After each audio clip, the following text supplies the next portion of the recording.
All right, welcome to the Ravit Show. I am super happy. Happy Tuesday, everyone. And today we have a special guest. It's none other than Matt Turck, Managing Director of FirstMark on the Ravit Show. We'll be discussing a lot about definitely learning about the MAD landscape, but not only just that, we'll also be discussing about current landscape in AI and ML space, evolution of the AI and ML space, and also the future of data science. So feel free to bring in your questions. I'm sure all the folks joining us today might have had a chance to look at the 2023 updated MAD landscape by Matt.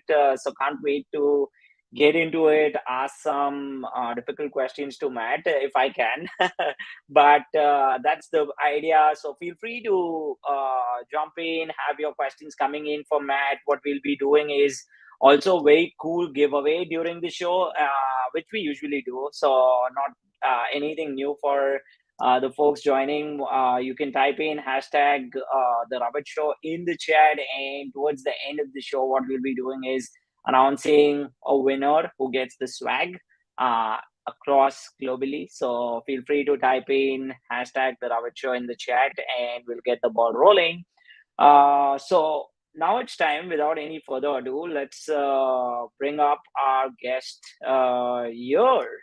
Hey, Matt, welcome to the Ravit Show. Hi, thanks for having me. Excited.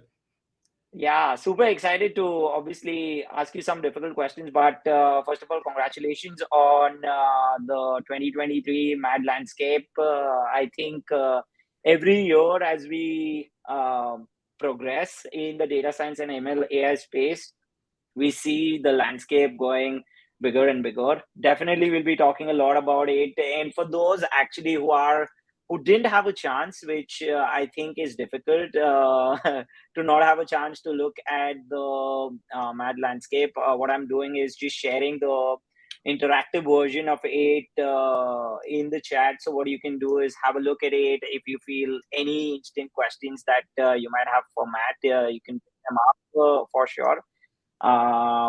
But to start with, Matt, can you introduce yourself? And not that the world doesn't know you, but I would love to know more about you.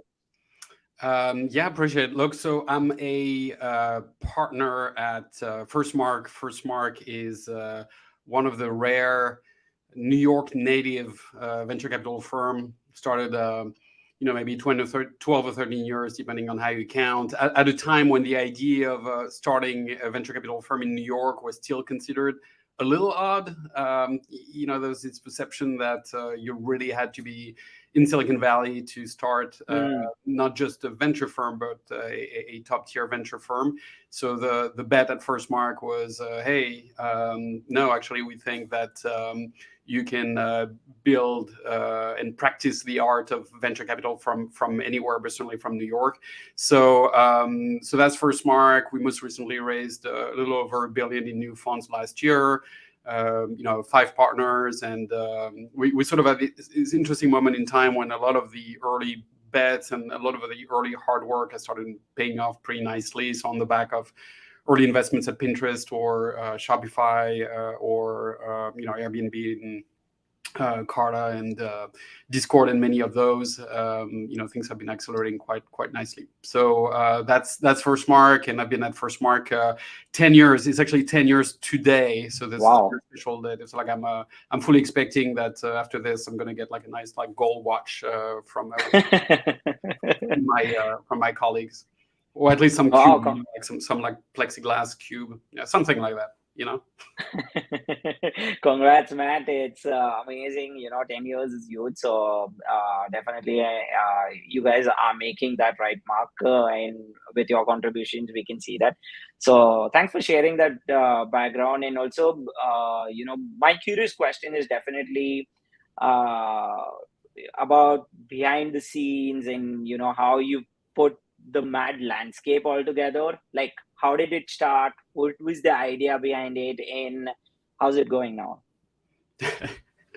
So, it started as a very simple little project, and so I was not at FirstMark at the time, and I was in collaboration with my colleague at the time, Shivan Zilis, who since then he's now now on the board at OpenAI and all the things that had their own remarkable journey. But the idea was really at the time, sort of like 2012, and there was like this thing that had been accelerating for a little while called big data, and everybody was like, excited about it. Mhm. We're just trying to understand it, and the reason why it's interesting is that it's really the general ethos and approach to this whole Matt project. It's first and foremost work for us and for me. I believe that the era of the generalist venture capitalist is long gone. I think you need to be now to be a good VC. You need to be very deep in a topic and spend a lot of time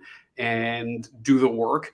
And this is one of the ways I do the work. So, I Mhm. started 10 years ago. I still do it today. And like a big part of it is just the forcing function of saying, hey, every year I'm going to publish this thing, and then people are going to look at it, and it better be good. And that forces me to just like somehow find the hours on top of all the regular work I do as a VC, as a board member, and like finding the next new investments and all the things.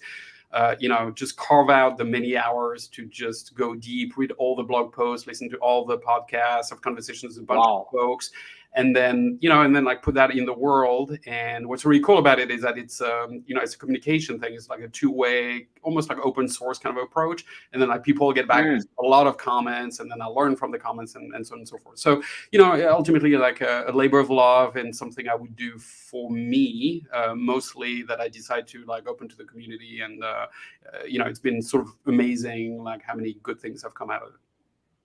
Yeah, no, I think that's a great story, and definitely I can only imagine how much consumption of content goes behind it, because there's a constant feedback. And as we all know, data science and AI space kind of moves across very quickly. It's ever evolving, like we heard from a lot of experts out there. So I can only imagine how difficult it is. But by any chance, do you have you know or timeline that how much time do you usually take to, like for 2023 Mad Landscape, how much time did you take to come up with that complete landscape altogether?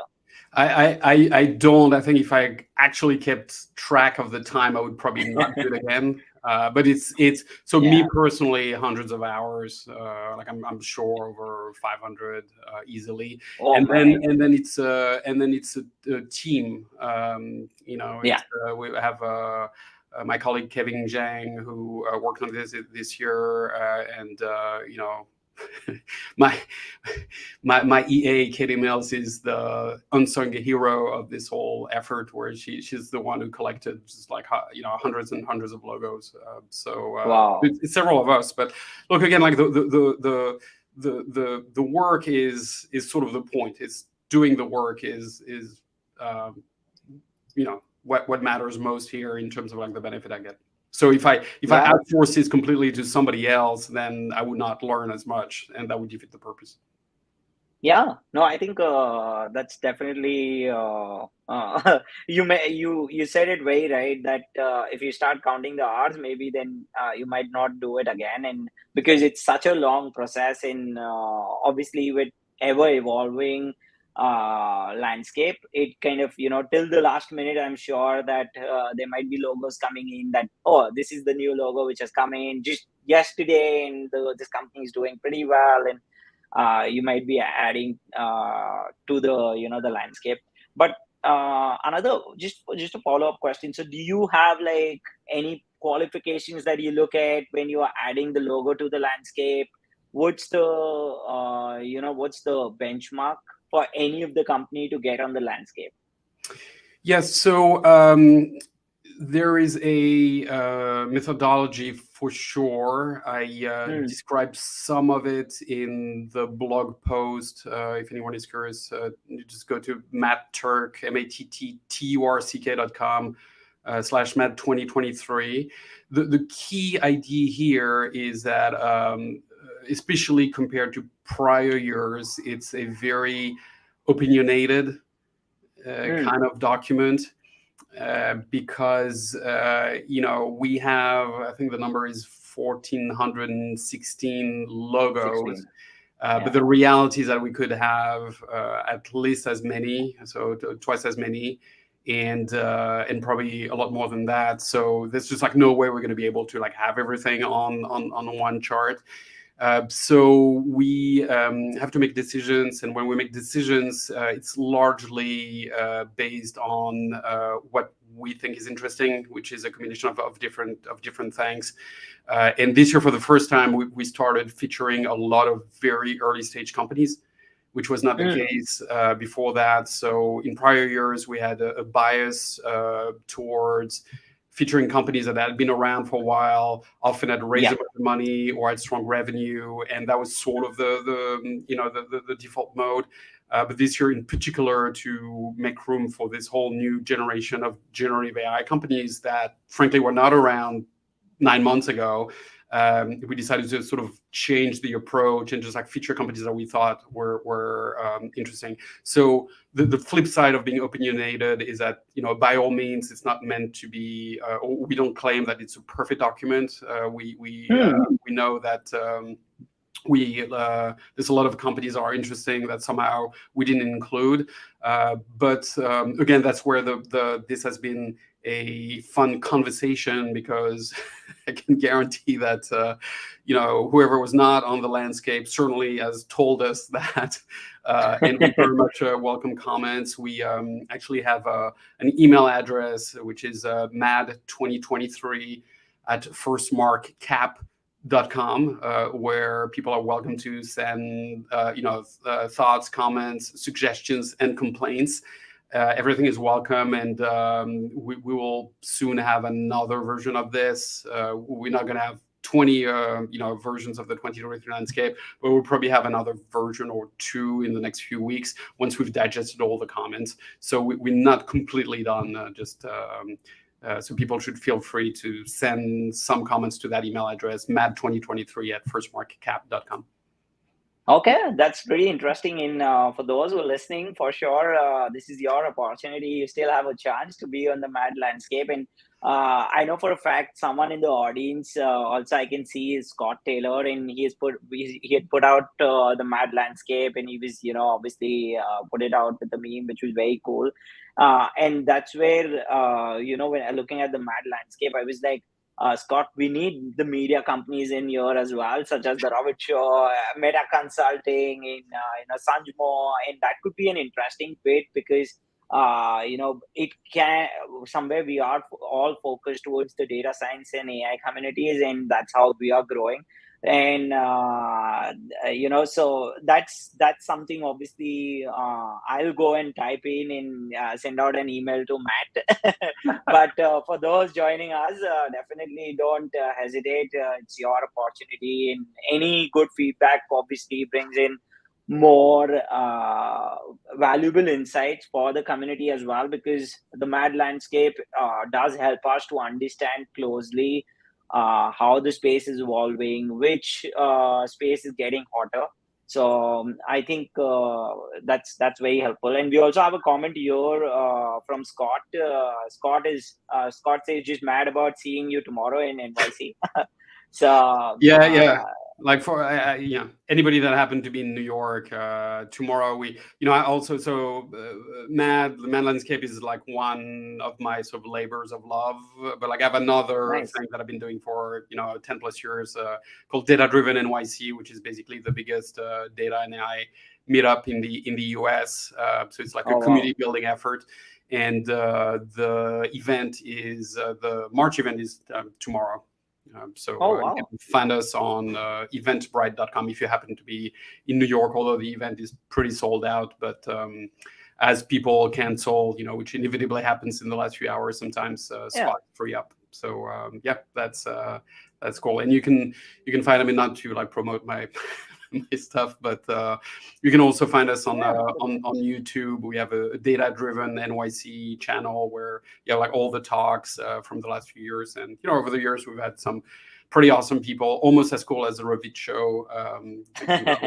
CEOs of Snowflake several times, Databricks several times, MongoDB several times, and then a bunch of startups over the years. That's very cool. Yeah, definitely. And obviously I had an opportunity to have a look, had a look at, the previous interviews and all the folks that you've brought on stage. I think, Matt, it's something, if I would have been in the New York, definitely I would have been there.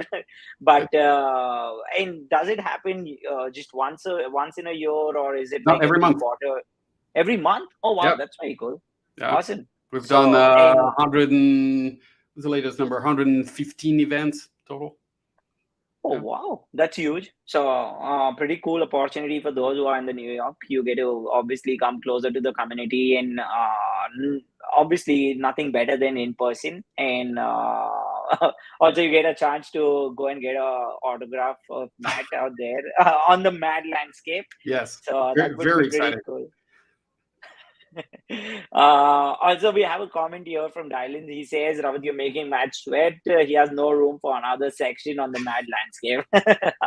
I am pretty sure Matt can go on and on with the Mad landscape. But, talking about the landscape, obviously, Matt, with the landscape constantly evolving, what new trends or technologies have you observed in the data infrastructure and MLAI space that you find particularly exciting? And I know it could be a biased answer or anything, but still want to hear your thoughts. Uh, what do you think about that? Yeah. So look, I mean, it could be a very long conversation, but I'd just like to pick a few things. So, obviously, in AI and machine learning, the whole craze around generative AI is super interesting.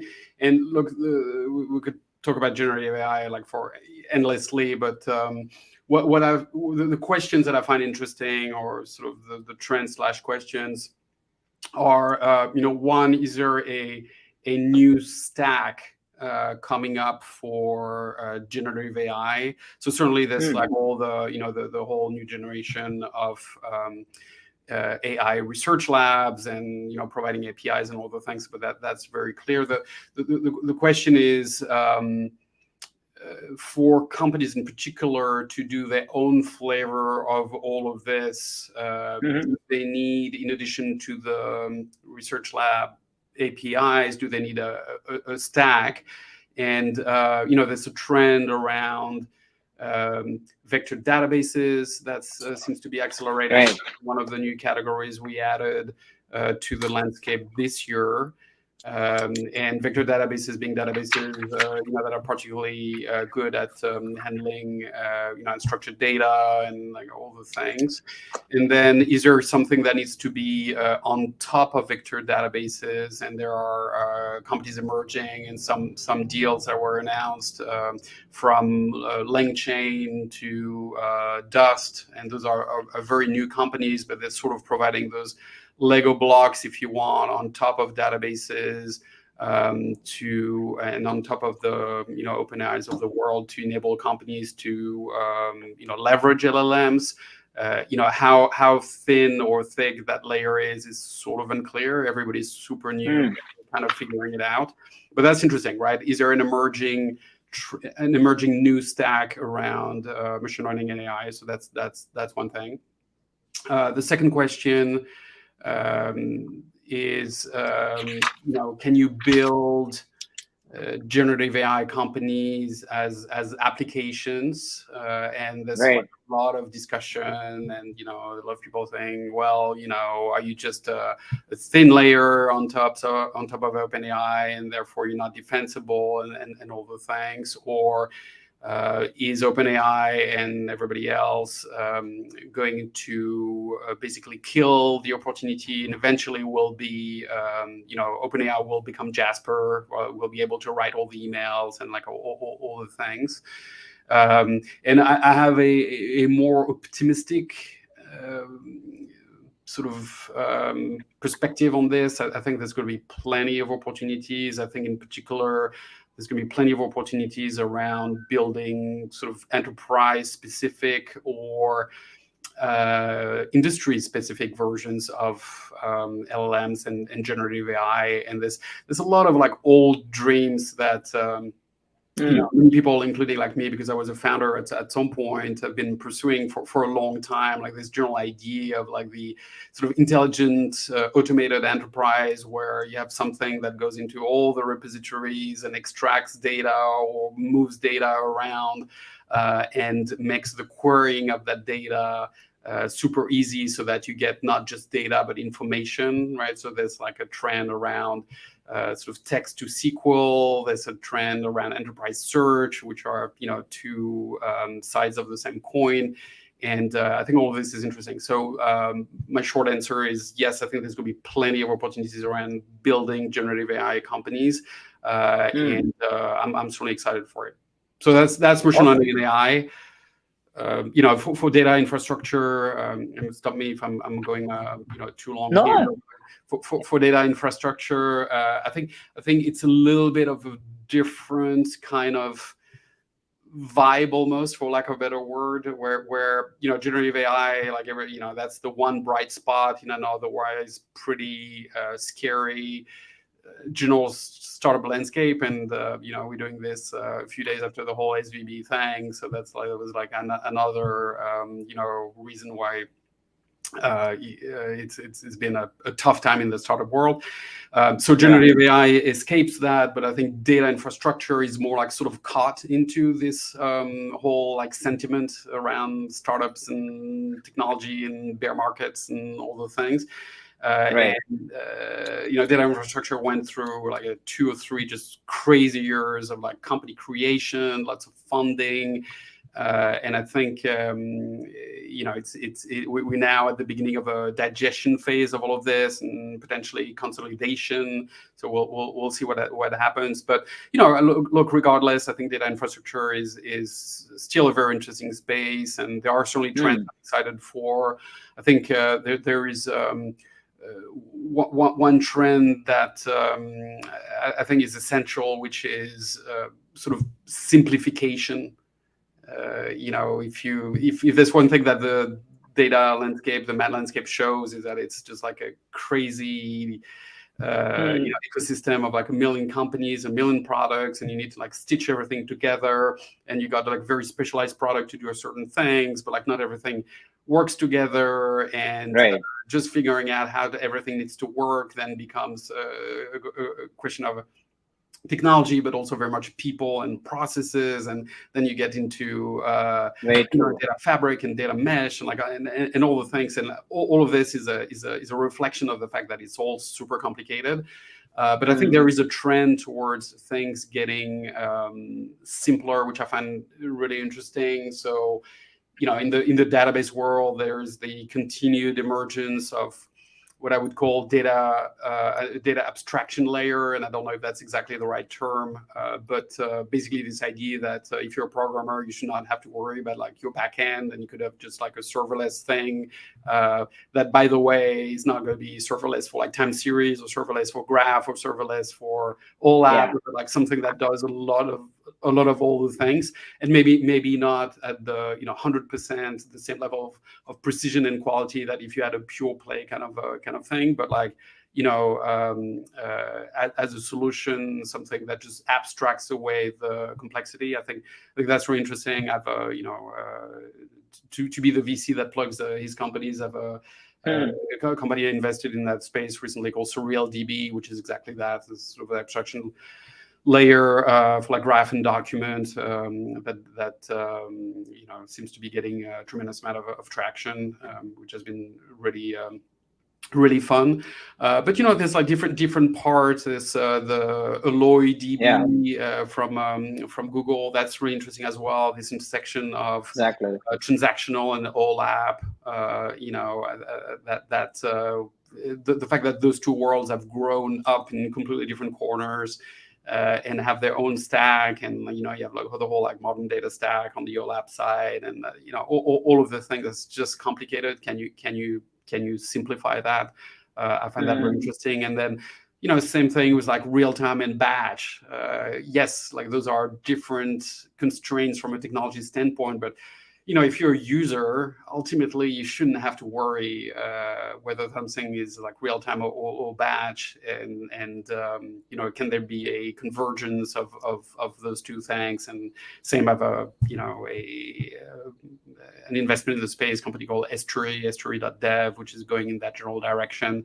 Right. And those are just examples I'm familiar with, but there's a number of other companies going to that. So that trends towards simplification and sort of reuniting those stacks that grew up separately for historical reasons, in a world where technology is getting better and better and getting more powerful. I think that's going to be essential for our ecosystem.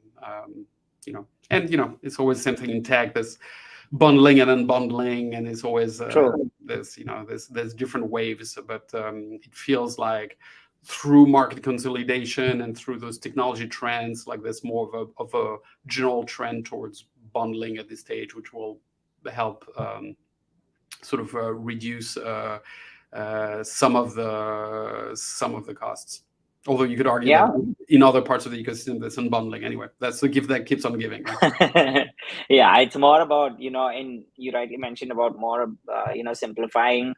There are so many companies out there, simplifying it kind of also makes it easier. But at the same time, bundling, unbundling kind of, comes into the picture.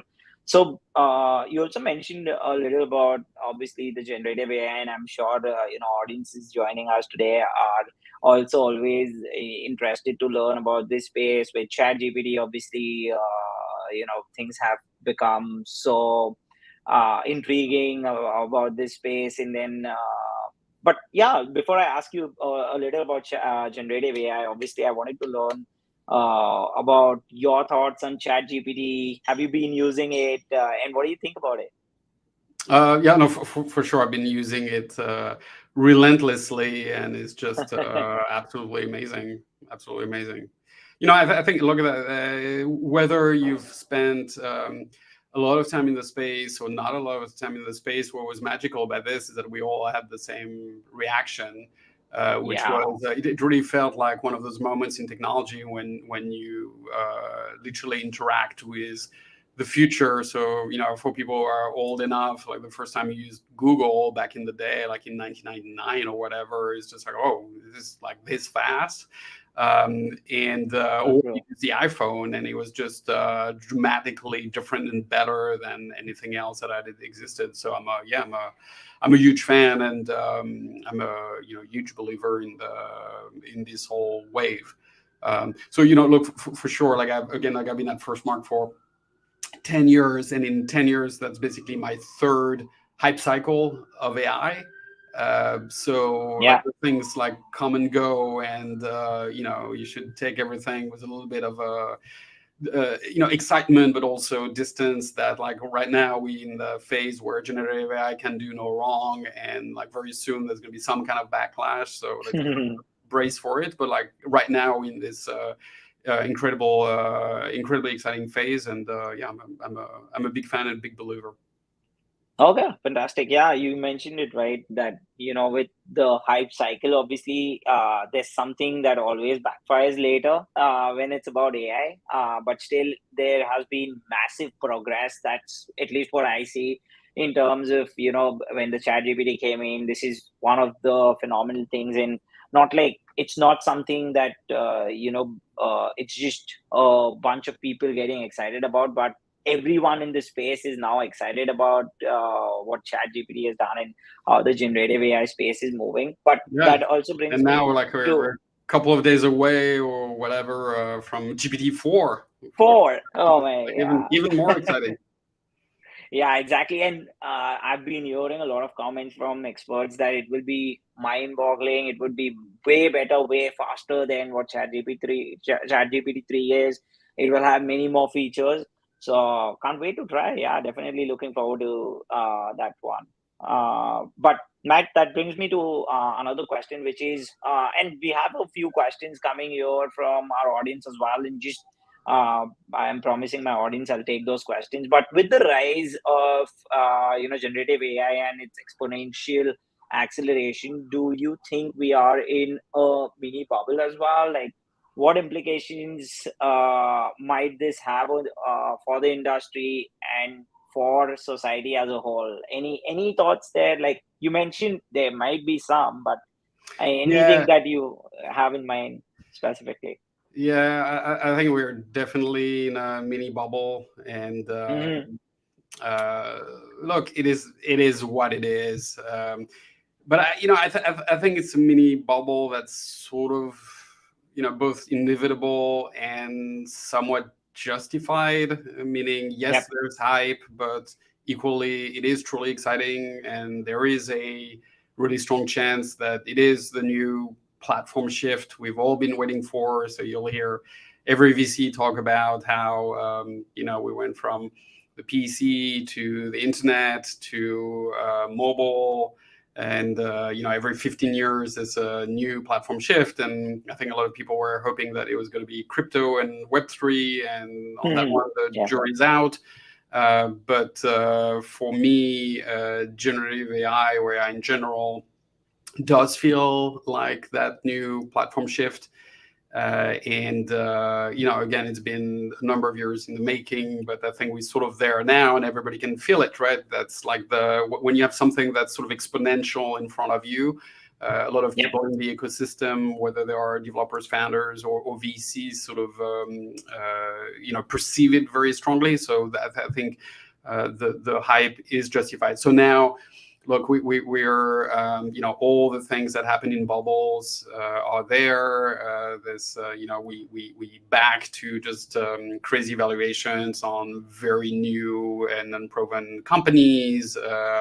We back Right. to just like jumping on anybody that spent any period of time at OpenAI or Google Research. Like all of these are just and so what tends to happen is that you find yourself in like another phase of like, okay, let 1,000 flowers bloom, and like every company that has AI or generative AI can raise. It's a bunch of companies that are started by engineers who maybe really, really smart people, but arguably would be better served at an ecosystem level if they join another company rather than starting their own company.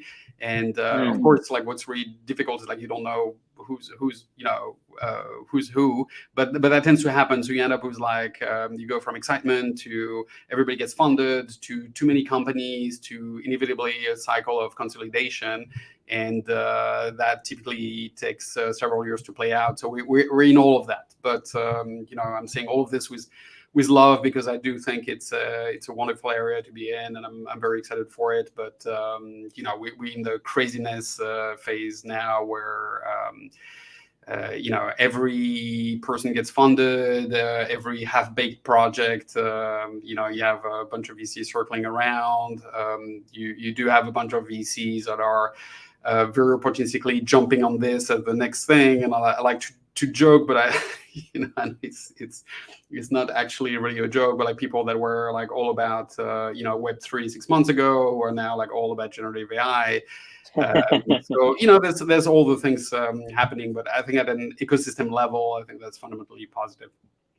Hmm.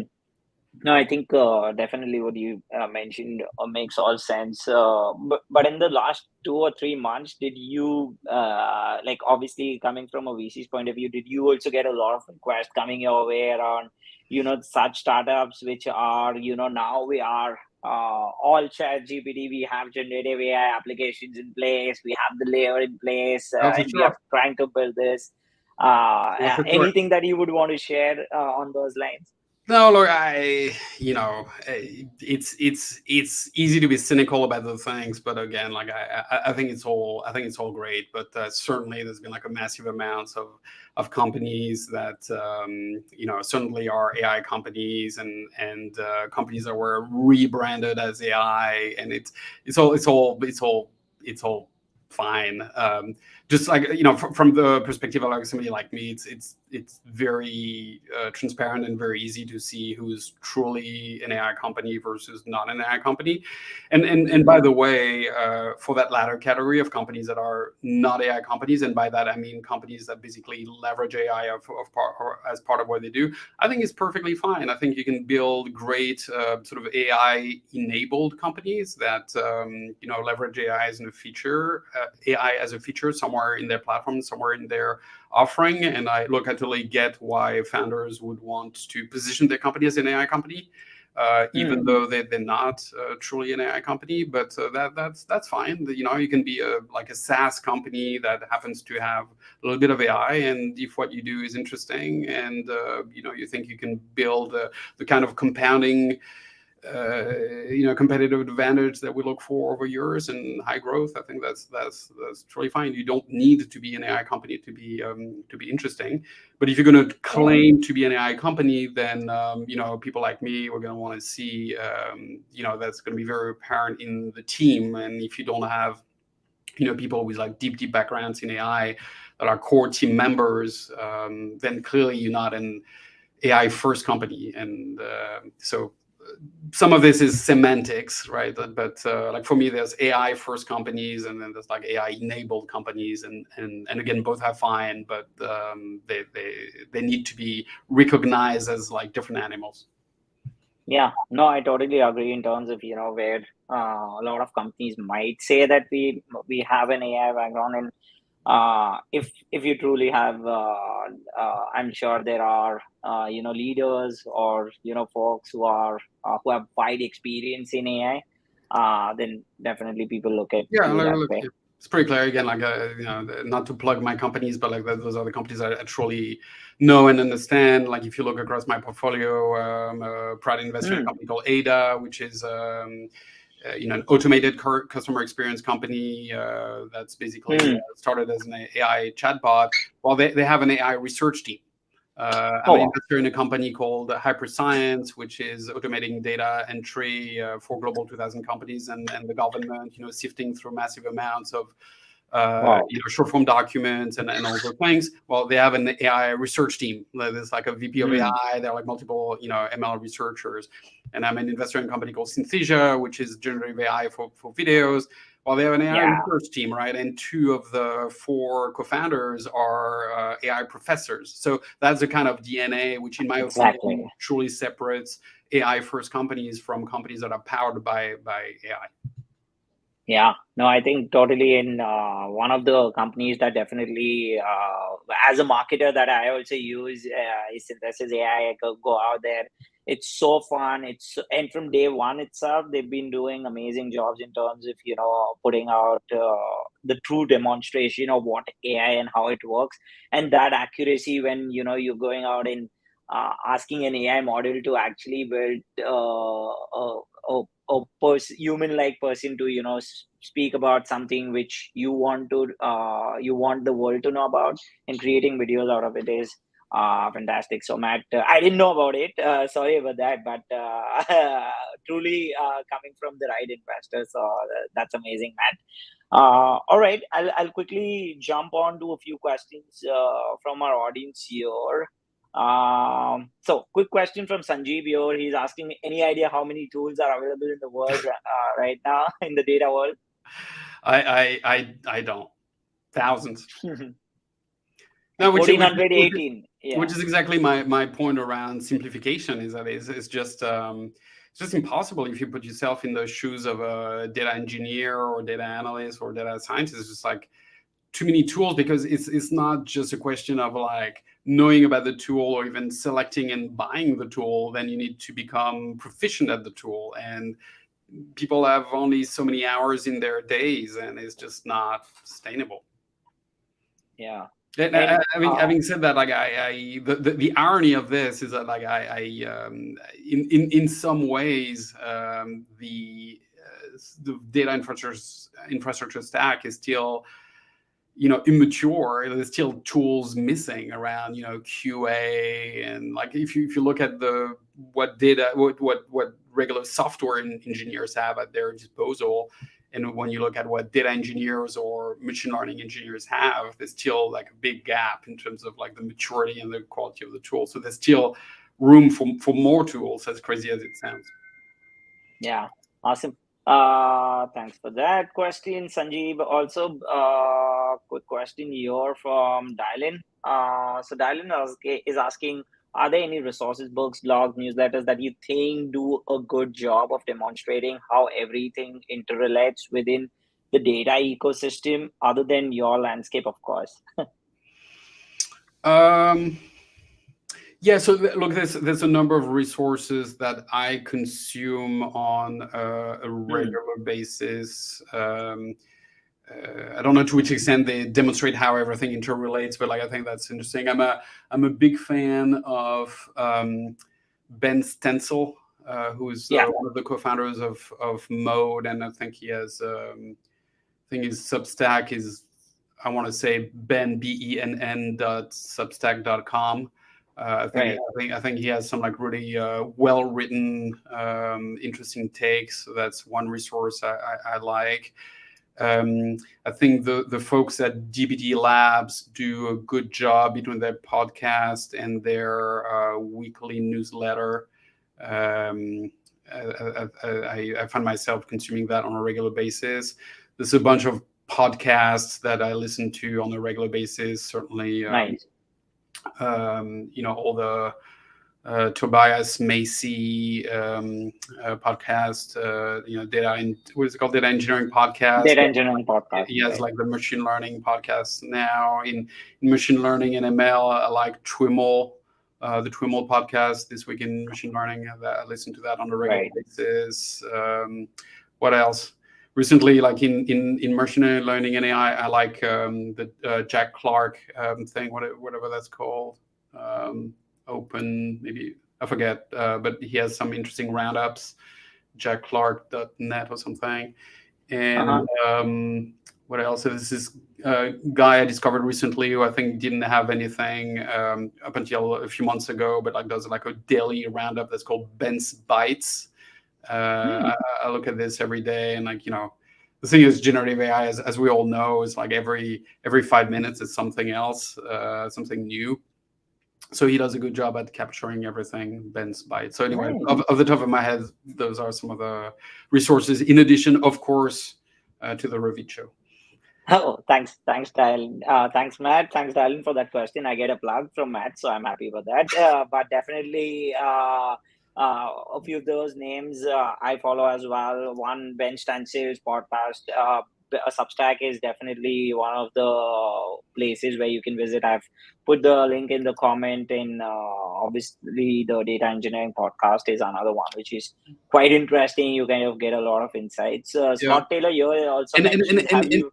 and you know that Yeah. this it's almost a trend. Actually, I almost put that in the write up, but there's been like this emergence of sort of data writing in the last year and a half, especially on LinkedIn of all places, which I found to be really both surprising and interesting.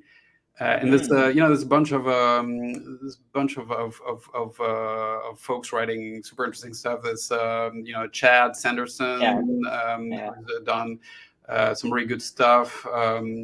Dev Yaffe of Estuary has done a really good job. Vijay Subramanian Mm, of Trace has done a good job. Ethan Aaron has like some really good stuff as well. So anyway, I could go on and on, but it's really been interesting how this has appeared sort of out of nowhere in the last like year and a half. A lot of people like writing good stuff. yeah, and also the data and AI community that I look at on LinkedIn has grown massively. Like, I don't think that type of community is like everyone's kind of connecting on LinkedIn. Now they have, obviously the happy hours, like Ethan Allen obviously puts out happy hours for the data community out there. And obviously one good part is also that he mentions is there's no sponsors, nothing. It's purely just for folks to come in, interact, network, and then obviously nurture that in the future. So pretty cool way of obviously coming together and doing stuff. All right, before I know we're almost time, just taking on the questions very quickly here. One from Naidu here, very interesting. How do you envision the data and AI to symbiotically evolve in the near term of next 2 years? Yeah, that's a great question, and a question that we're asking ourselves every year for the data landscape is whether we should separate the Mad landscape into a data infrastructure landscape on one end or one side, and then machine learning and AI on the other side. Because to some extent, those have evolved to be pretty separate worlds. But my overarching belief is that actually those two things are so tied together that it makes sense to keep them into one comprehensive view.